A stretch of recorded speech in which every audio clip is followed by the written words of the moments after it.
Yes. आइए आंदोलन के बारे में पूछते हैं। आज हमारे बीच में वरिष्ठ अधिवक्ता सुप्रीम कोर्ट और राष्ट्रीय जनहित संघर्ष पार्टी के राष्ट्रीय अध्यक्ष एडवोकेट भानु प्रताप जी। आइए हम जानकारी देते हैं। सर, आज जो ये इतना बड़ा आंदोलन है और ये बहुत तादाद के अंदर क्या कारण है? पहले तो आपका बहुत बहुत धन्यवाद, और धन्यवाद आपका इसलिए भी कि आप समाज के जो शोषित पीड़ित लोग हैं, आदिवासी हैं, दलित हैं, मुस्लिम हैं, उनकी आवाज़ आप लोगों तक पहुंचा रहे हैं। आपका बहुत बहुत धन्यवाद। दूसरा, जो आज लोग इकट्ठे हो रहे हैं उसका एक बहुत बड़ा कारण है कि अभी माननीय सर्वोच्च न्यायालय से एक आदेश आया है जिसमें सर्वोच्च न्यायालय ने 10 लाख, उनकी संख्या बताते हैं 10 लाख, लेकिन अगर टोटल में देखा जाए जब काउंट होगा तो 20 लाख से भी ज़्यादा आदिवासी हैं जिनको उनके जल, जंगल और ज़मीन से बेदखल करने के आदेश दे दिए गए। हालांकि उसके बाद में और भी पिटीशन पड़े हैं और उस पर माननीय सर्वोच्च न्यायालय ने स्टे भी लगा दिया है, अंतरिम रोक उस पर लगा दी है। लेकिन ये अंतरिम रोक है, फाइनल आदेश अभी आना बाकी है। और अगर हमारे देश में जिनको संवैधानिक रूप से प्रोटेक्शन मिला हुआ है उन आदिवासियों को आप उनके जड़, जंगल और ज़मीन से आप बेदखल कर रहे हैं तो सुप्रीम कोर्ट को भी सोचना चाहिए आखिर क्या कर रही है। इसलिए उसके विरोध में और सरकार से इस बात की मांग करने के लिए कि आदिवासियों की सुरक्षा की जाए और जो उनके आइडेंटिफिकेशन वगैरह के लिए डॉक्यूमेंट ज़रूरी हैं वो तैयार किए जाएं और उनको उनकी जल, जंगल और ज़मीन से बेदखल ना किया जाए। सर, जिस तरीके से जल, जंगल और ज़मीन की हम बात कर रहे हैं कि अगर ये भारत से अगर ऑक्सीजन ही ख़त्म हो जाएगी, क्या जो हमारे नेता हैं क्या अपने पीठ पे सिलेंडर बांध के घूमेंगे ऑक्सीजन का? पीठ पे वो नहीं घूमेंगे, लेकिन हाँ ये बात ज़रूर है कि जो आम आदमी है, आम पब्लिक है, दलित हैं, जो आदिवासी हैं, कमज़ोर लोग हैं, गरीब लोग हैं, वो जरूर मर जाएंगे। वो तो नहीं मर जाएंगे क्योंकि उनके पास तो साधन है, पैसा है, वो यहाँ नहीं तो किसी और देश में रह लेंगे, कहीं भी रह लेंगे, उनको किसी चीज़ की कोई कमी नहीं है। लेकिन वो जो आम आदमी है वो जरूर मर जाएगा। जिस तरह से ये षड्यंत्र किया जा रहा है और षड्यंत्र की वो इसमें इस तरह से आती है कि सुप्रीम कोर्ट जहाँ से न्याय की उम्मीद है, माना अगर कोई बात भी है तो उसे समय देना चाहिए कि अगर आदिवासियों के कागज़ पूरे नहीं तो कागज़ पूरे किए जाए। आखिर ये इंसानों से जुड़ा हुआ मसला है और वो इंसान जो किसी से कुछ नहीं चाह रहे, जो वन संपदा है उसी से अपना जीवन यापन कर रहे हैं, तो उनके मामले पर बहुत संवेदनशील होकर सुप्रीम कोर्ट को काम करना चाहिए। अन्यथा ऐसा लगता है कि कहीं सुप्रीम कोर्ट और केंद्र सरकार, ये भाजपा की जो संघीय सरकार है, ये कहीं साठगांठ तो नहीं आपस में मिलकर ये सारे काम कर रहे हो।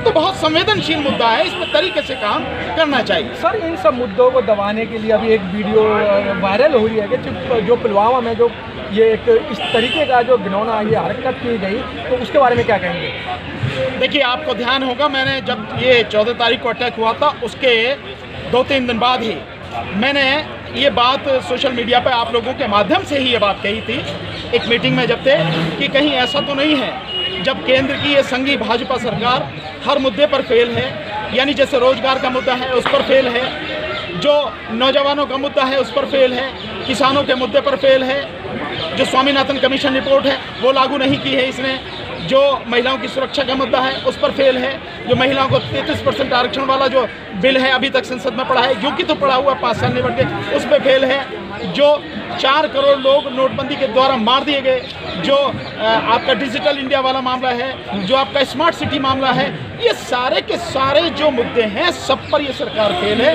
कहीं इस सब से, और जो हिंदू मुस्लिम वाला मसला है उस सब पर भी ये सरकार फेल है, कहीं इस सब से ध्यान भटकाने के लिए और इस इलेक्शन को जीतने के लिए तो ये सब नहीं किया गया हो।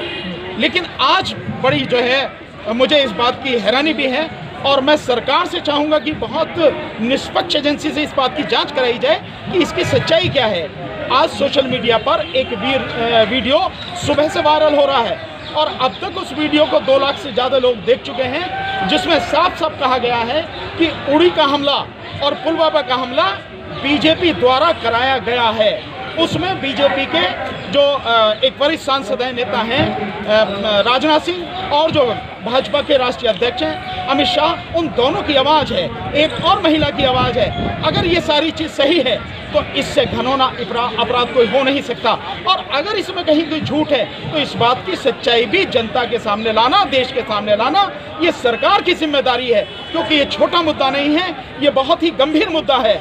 अगर वो बात सही है जो वीडियो में दिखाई जा रही है, जिसको देखने से लगता है कि वीडियो कहीं भी किसी भी तरह से उससे छेड़छाड़ नहीं की गई है, वो सही वीडियो है, और अगर वो सही है तो इससे साबित हो जाता है कि ये जो पुलवामा का हमला है, यानी शहीदों को, जो हमारे जो जवान हैं, उन जवानों की हत्या बीजेपी द्वारा कराई गई, ये एक बड़ा संवेदनशील मुद्दा है। इस वीडियो जो वायरल हो रहा लगातार सोशल मीडिया पर, SRE न्यूज़, इस पर ये लगातार वायरल हो रहा है, इसकी जांच करानी बहुत ज़रूरी है। ये बहुत ही संवेदनशील और गंभीर मुद्दा है। तो सर कहीं ना कहीं आपको लगता है इसमें जो है पूरा एक तरीके से, जैसे हमने पिछली बार आपसे एक क्वेश्चन किया था कि चुनावी स्टंट को देखते हुए गोधरा कांड कराया गया, तो क्या पुलवामा कांड भी 2019 की पुनरावृत्ति है? नहीं, अगर आप पूरा इतिहास देख लें, भाजपा का और संघी सरकार का अगर पूरा इतिहास देख लें, तो वो गोधरा कांड और गोधरा कांड के बाद में गुजरात कांड और उसके बाद बाकी जितने भी सारे सब हुए हैं, वो कहीं ना कहीं इनसे लिंक हैं। कहीं इनको किसी को भी इन्होंने डिनाई नहीं किया। तो इस बात की संभावना हो सकती है, क्योंकि जहां पर 300 किलो RDX गया है, बहुत संवेदनशील वो एरिया है, उस संवेदनशील एरिया में कैसे चला गया?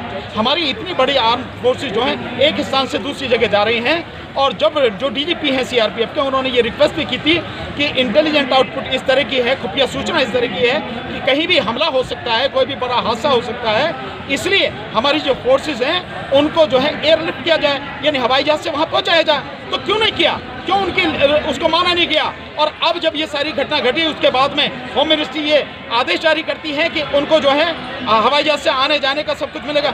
अरे उस समय की बात करो ना, जिस समय ज़रूरी था और उनके पास गुप्त सूचना थी, तो वो गुप्त सूचना और उसके बाद इतना बड़ा हादसा हुआ। और इसको आप इस तरह लिंक करके देखें कि जिस दिन ये हादसा हुआ, उस दिन हमारे प्रधानमंत्री जिम कॉर्बेट पार्क उत्तराखंड में एक डिस्कवरी चैनल के लिए अपनी शूटिंग करा रहे थे, फिल्म बनवा रहे थे, और उस दिन से उनका आज तक का कोई भी कार्यक्रम रुका नहीं है, एक भी कार्यक्रम रुका नहीं है। यहाँ तक कि जब एयर स्ट्राइक करी गई है, उस एयर स्ट्राइक के बाद अब कल भी ये हमारे जो प्रधानमंत्री हैं परसों, वो बाकायदा जो अपने बूथ लेवल के जो वो हैं कार्यकर्ता, उनको संबोधित करें। इसका मतलब ये है कि देश का इतना संवेदनशील मसला, एक हमारा विंग कमांडर पाकिस्तान के कब्जे में है, उसकी ज़िंदगी का सवाल है, और सारी इतने संवेदनशील मुद्दे हो रहे हैं, और आप किसी प्रोग्राम को अपने कैंसिल नहीं करें। आखिर बात क्या है? इतनी लापरवाही, इतनी जो है, किस लिए है ये सारी चीज़ें?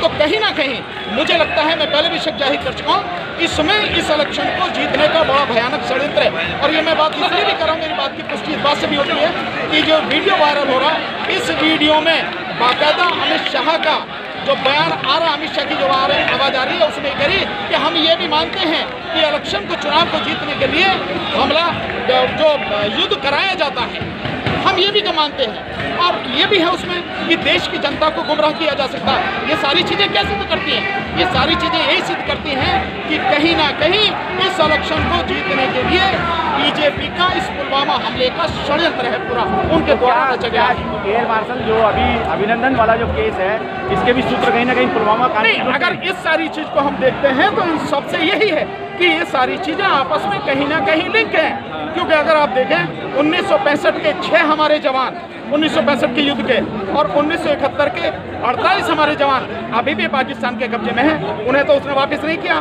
कैसे? विंग कमांडर अभिनंदन को 36 घंटे के अंदर अंदर उन्होंने वापस कर दिया। ये सारी की सारी चीज़ें हैं, देश को इस पर गंभीरता से सोचना है, और ये बात बहुत अच्छी तरह से ध्यान रखनी है कि अगर ये सब कुछ सच है और ये सब इलेक्शन जीतने के लिए किया गया, तो इससे घटिया कुकर्म हो नहीं सकता, और ये देश का बहुत बड़ा दुर्भाग्य है। देश की जनता को सोचना है। सर, एक टब में मरने पर उसके लिए राष्ट्रीय शोक कर दिया जाता है, और देश के 47 शहीदों ने शहादत दी है, उसके लिए सरकार की तरफ से कोई शोक संदेश नहीं है। नहीं, आप जो कह रहे हैं बिल्कुल सही है, और ये होना चाहिए कि इतनी बड़ी दुर्घटना में हमारे 47 सैनिक मारे हैं, और उसके बाद 5 और मार गए, और अभी परसों भी मारे गए, और कल और 4 मारे हैं हमारे। तो इतनी बड़ी संख्या में लगातार हमारे सैनिक मारे जा रहे हैं। इतनी बड़ी घटना के बाद भी हम अगर राष्ट्रीय शोक की बात नहीं कर सकते, और हम अपने सारे प्रोग्राम चौकी पर करते रहते हैं, हम हर चुनावी रैली में अब इस जो हमले का है फ़ायदा उठा रहे हैं। यहाँ दिल्ली में पोस्टर लगे हुए हैं, जिस पोस्टर में फाइटर प्लेस दिखाए हुए हैं, प्रधानमंत्री को दिखाया गया है और कह रहे हैं कि साहब प्रधानमंत्री की बदौलत हुआ है। ये प्रधानमंत्री की बदौलत कहाँ है? अगर विंग कमांडर अभिनंदन के भी वापस आने की बात है तो वो भी जेनेवा कन्वेंशन है, जिसमें युद्धबंदियों के साथ व्यवहार किए जाने का एक नियम है, कायदा कानून है, उसके तहत सारी चीज़ें हुई हैं। तो इसमें 56 इंची चौकीदार का क्या लेना देना है? मेरा कहना यह है ये बहुत गंभीर मुद्दा है और हर सूरत में इसकी जांच पूरी ईमानदारी से, पूरी गहराई से होनी चाहिए, सच्चाई पूरे देश के सामने आनी चाहिए और देश को जो हमारे जवान हैं, मैंने बार बार कहा कि केवल आर्मी और नौसेना और जो एयरफोर्स, केवल वही सेना के ही नहीं बल्कि जो हमारे आर्म फोर्सेस के, जो पैरामिलिट्री फोर्सेस के हमारे साथी हैं, जो हमारे सैनिक हैं, नौजवान हैं, उनको भी शहीद का दर्जा दिया जाना चाहिए। सर मैं अंत में चलते चलते सर ये जो अभी आपने शहीद बताया और पाकिस्तान के अंदर इस तरीके की गोलाबारी की बात करी है, जो मेन स्ट्रीम मीडिया के जो एंकर जो अपनी एंकरिंग कर रहे हैं, मुझे लगता है कि यही वह गोलीबारी कर रहे हैं, इस तरीके बड़ा चढ़ा कर दे रहे हैं कि मानो कि यही बम ब्लास्ट कर रहे हैं। तो इनके लिए मेन स्ट्रीम मीडिया के लिए क्या करेंगे? मेन स्ट्रीम मीडिया के लिए तो इससे ज़्यादा शर्म की बात हो नहीं सकती जो मेन स्ट्रीम मीडिया जिस तरह की गुलामी और जिस तरह की दलाली कर रहा है। मैं रवीश कुमार जी से सहमत हूँ, जो अभी उन्होंने दवायर को दिए हुए अपने इंटरव्यू में पूरी चीज़ कही है कि भाई देश के लोगों से निवेदन किया है कि 2.5 महीने के लिए ये जितने भी चैनल टीवी हैं इसको देखना आप बंद कर दीजिए, देश का भला होगा। और जिस तरह से वो सारी सूचनाएं दे रहे हैं, एक चैनल कह रहा है 200 लोग मारे गए, 200 आतंकवादी मारे गए, एक कह रहा है कि 250 से 300 मारे गए, एक कह रहा है 400 मारे गए, एक कह रहा है 600 तक भी एक बात चली कि भाई ये भी हो सकता है। तो मुझे ये बताया जाए कि गिने किसने थी और उसमें यह भी बताया गया कि 400 जो मारे गए उसमें 2 पाकिस्तानी सैनिक हैं। तो भैया 2 पाकिस्तानी सैनिक हैं, 1.5 मिनट में सारी स्ट्राइक, एयर स्ट्राइक हो गई। 7 मिनट तो लगी उस पर बालाकोट पे और जकोटा पे लगी वो 6 मिनट, टोटल 13 मिनट। और एयरफोर्स का जितना भी सेना का जो बुलेटिन है उसके हिसाब से टोटल 17 मिनट में ये सारी कार्रवाई हो गई।